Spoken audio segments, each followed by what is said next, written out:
Extract from FIGU Special Bulletin Number 38, August 2007. http://www.figu.org/ch/disknode/get/3227/figu_sonder_bulletin_38.pdf. Please scroll down to read this letter in the Arabic language, with many thanks to the author for providing it for us. Who is the person, named the Mahdi/Mehdi mentioned in Islam?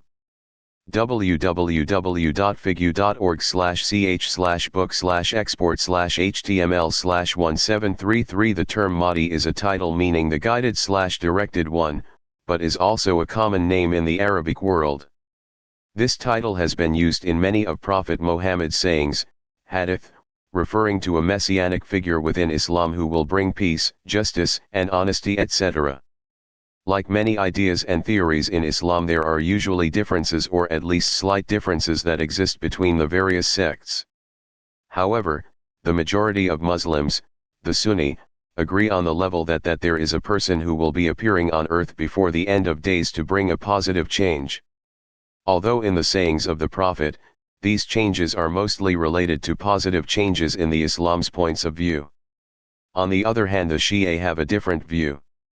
If we take the highest percentage of Shia, which are known as Imamites or the Twelvers, they claim that this person was Muhammad al-Mahdi, also known as Muhammad ibn Hassan ibn Ali, born in 868, and was the 12th Imam.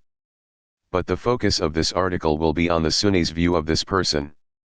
Since we have been given information from our Plagiaran friends that Islam was falsified even before the death of the Prophet Muhammad *, a lot of the Prophet's sayings, hadith, are rather unreliable. Even if scientifically viewed, there are not many ways to truly authenticate any of the hadith, but if they are read taking into consideration the information given to us by Billy, it seems that a few hadith may have retained their original form, and therefore correspond to information given to us by the Plagiarans or Billy. Despite modern popularity, the Mahdi/Mehdi is not mentioned in the Quran.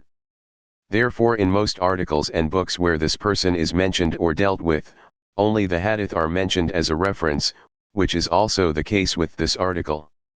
Here are a few examples.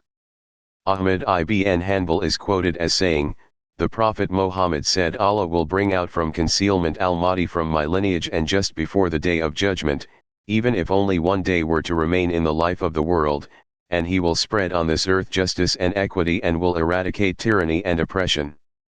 Tirmidhi, Hadrat Ali is quoted as saying, "The Prophet Muhammad said, even if only a day remains for Qiyamah, means, the end of days, to come, yet Allah will surely send a man from my lineage who will fill this world with such justice and fairness, just as it initially was filled with oppression."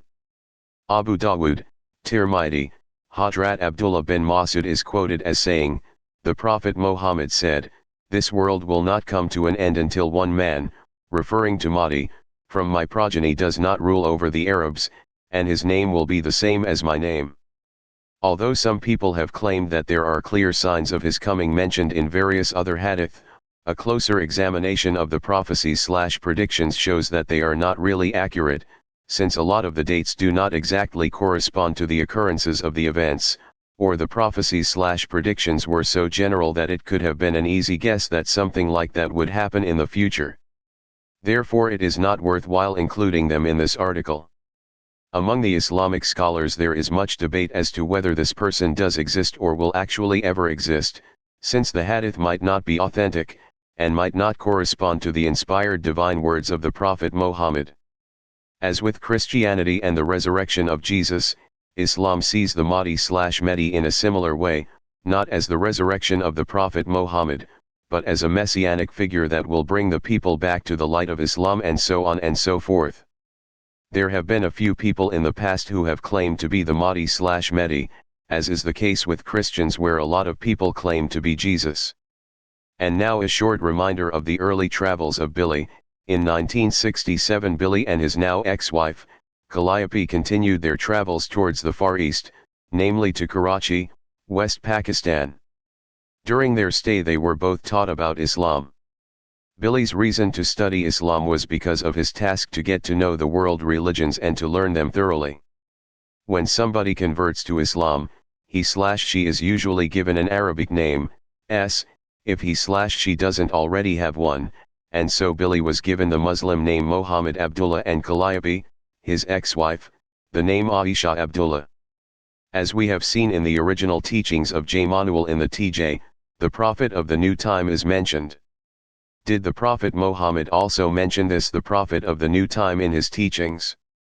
Like Christianity, after many years of falsifications, it is hard to know for sure if the Prophet Muhammad did speak of the Prophet of the New Time or if it was falsified, because mentioning the Prophet of the New Time would create a paradox to the well-known Islamic teaching where the Prophet Muhammad is considered to be the final prophet. Nevertheless, the name of the Prophet of Islam is known as Mohammed Abdullah, and therefore the Mahdi/Mehdi, as stated in one of the above hadith, would have the same name, i.e. Mohammed Abdullah. Can it really be so? What are the chances that Billy was given the combination of those two names out of thousands of Arabic names?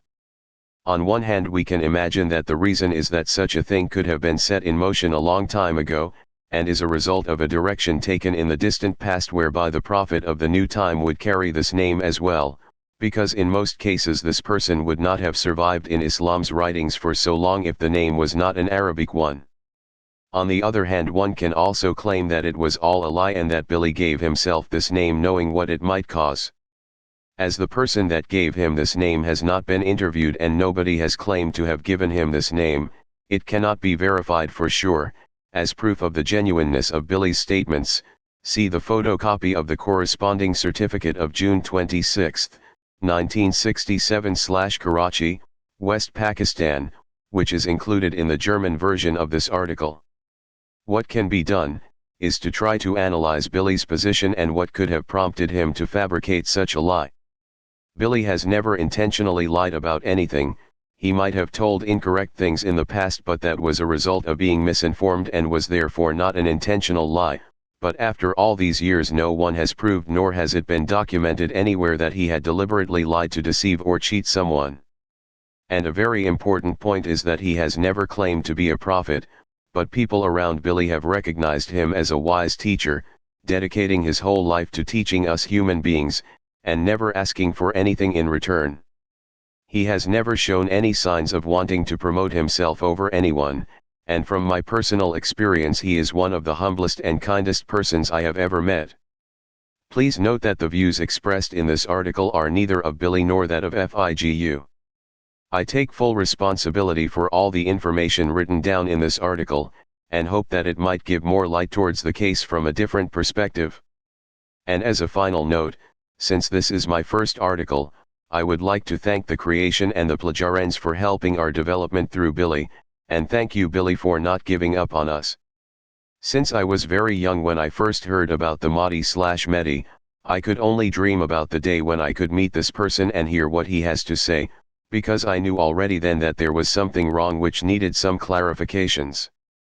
About 2 years after finding out about Billy, I found out while reading the book Einführung in die Meditation that he had been given the name Mohammed Abdullah. My eyes filled with tears when I realized that I had actually found him in this lifetime. And since then, I have learned a lot from this wise person, and I hope I will be able to reflect the wisdom I have learned from him to the people that seek it, in the hope that one day his wisdom will bring true peace and freedom to the whole earth and the rest of the universe.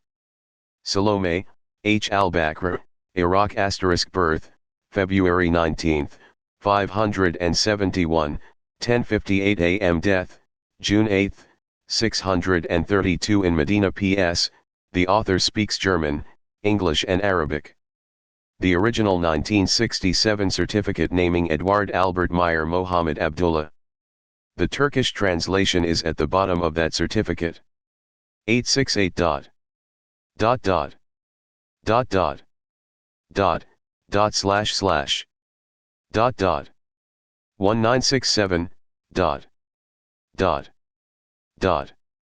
26//1967.